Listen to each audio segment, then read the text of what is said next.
அனைவருக்கும் வணக்கம். நான் கல்வி வளாக முத்துக்குமரன் ஆசிரியர்.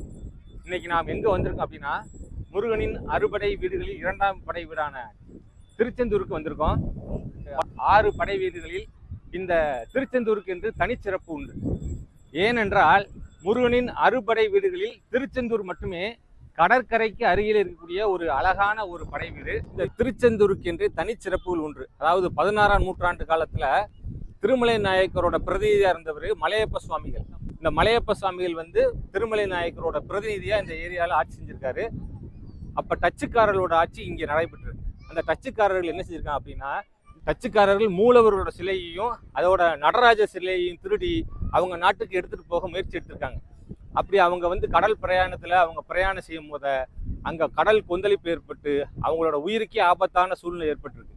அப்ப அங்க இருக்கக்கூடிய அந்த டச்சுக்காரர்கள் என்ன நினைச்சிருக்காங்க அப்படின்னா, இந்த மூலவரோட சிலையை திருடுறதுனாலதான் கடல் கொந்தளிப்பா இருக்கு அப்படின்னு நினைச்சு அந்த மூலஸ்தானத்தையும் நடராஜ சிலையையும் கடல்லையே என்ன செஞ்சிருக்காங்க, தூக்கி எறிஞ்சிருக்காங்க. அந்த கடல் தான் இந்த திருச்செந்தூருக்கு அருகில் இருக்கக்கூடிய இந்த கடல். இந்த கடல்ல போகும்போது அவங்க என்ன செஞ்சிட்டாங்க அப்படின்னா, இந்த மூலவர் சிலையையும் நடராஜ சிலையையும் இந்த கடல்லையே தூக்கி எறிஞ்சிட்டாங்களாம். அது அதுக்கப்புறம் இந்த மலையப்ப சுவாமிகள் மூலவர் சிலை தொலைந்ததை நினைச்சு மிக மனம் வருத்தம் அடைஞ்சு பல நாள் சாப்பிடாம ரொம்ப சிரமப்பட்டிருக்காரு. அப்ப இந்த செந்தில் ஆண்டவரே அந்த மலையப்ப சுவாமிகளின் கனவில் தோன்றி, நான் கடலில், அதாவது ஒரு எலுமிச்சம்பழம் மிதக்கும், அந்த எலுமிச்சம்பழத்தை சுற்றி கருடன் வானத்தில் வட்டம் அடிப்பாரு.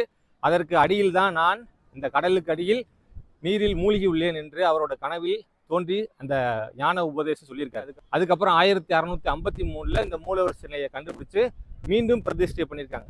அந்த அளவுக்கு சிறப்பு பெற்ற ஒரு தலம் தான் இந்த செந்தில் ஆண்டவர் தலமாக விளங்கக்கூடிய இந்த திருச்செந்தூர். இந்த திருச்செந்தூர் அப்படின்றத திருச்செயந்தியூர் அப்படின்றது தான் மருவி திருச்செந்தூர் அப்படின்னு மாற்றப்பட்டிருக்கு. இந்த இடத்துல சூரனை வதம் செய்த பிறகு அவர் கொந்தளிப்பாக இருந்த காட்சிகளை இங்க காணும்போது அந்த காட்சிகள் நமக்கு மிக பிரம்மாண்டமான அளவில் இங்க கொண்டாடப்படும்.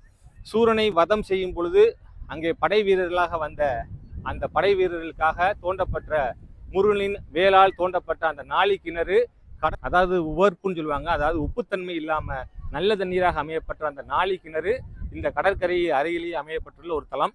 அது என்ன வரம் வேண்டி இங்கே வருகிறோமோ அனைத்து வரங்களையும் தரக்கூடிய ஒரு செந்தில் ஆண்டவராக காட்சியளிக்கிறார். இங்கே இந்த அளவுக்கு மக்கள் கூட்டம் அலைமுக காரணம் என்னவென்றால் இந்த செந்தில் ஆண்டவரின் மகிமை தான்.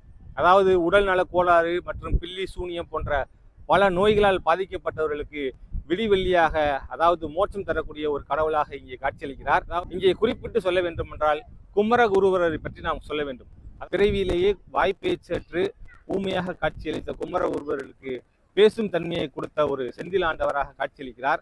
அவர் குமரகுருவரர் பிறந்த பொழுது அவருக்கு வாய் பேச முடியாத ஒரு நிலைமையை கண்ட அவரது பெற்றோர்கள் மனம் வருந்தி அவரது பேச்சு வர வேண்டும் என்று இங்கே இந்த செந்தில் ஆண்டவரை வணங்கி குமரகுருவருக்கு பேச்சு வர வேண்டும் என்று இங்கே வேண்டி இருக்கிறார்கள். பல முயற்சி எடுத்தும் அவருக்கு பேச முடியாத காரணத்தால் இங்கே இருக்கக்கூடிய இந்த கடலில் குதித்து மூவரும் இறந்து போவதே மேல் என்று முயற்சி செய்த போது அங்கே அர்ச்சகர் வடிவில் வந்த செந்தில் ஆண்டவர் அவர்களை தடுத்து என்ன செய்திருக்கிறார் அப்படின்னா, பூ என்ற ஒரு பூவை கொடுத்து பூ என்று தொடங்கும் பாடலை அவரையே பாட வைத்திருக்கிறார். அவர் பாடிய அந்த பாடல் தான் பூ என்று தொடங்கும் குமரகுருவரோட பாடல். அதன் பிறகு நீதிநெறி விளக்கம் தந்த ஒரு மிகப்பெரிய மகானாக விளங்கியவர் தான் குமரகுருவரர்.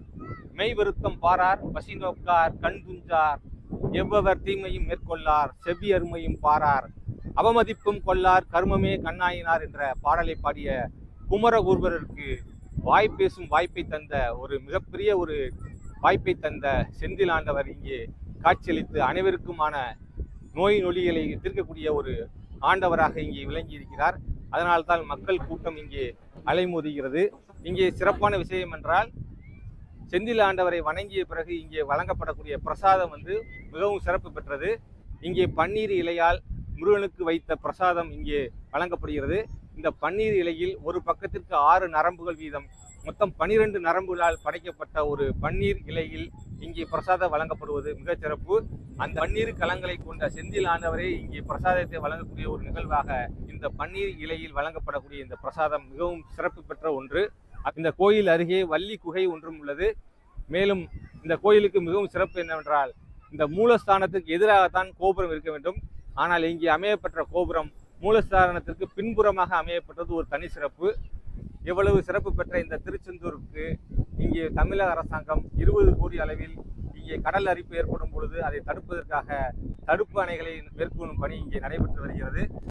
அந்த செந்தில் ஆண்டவர் நாம் அனைவருக்கும் நல்ல திருப்பணியையும் நல்ல உடல் நலத்தையும் தேக சுகத்தையும் கொடுப்பாராக.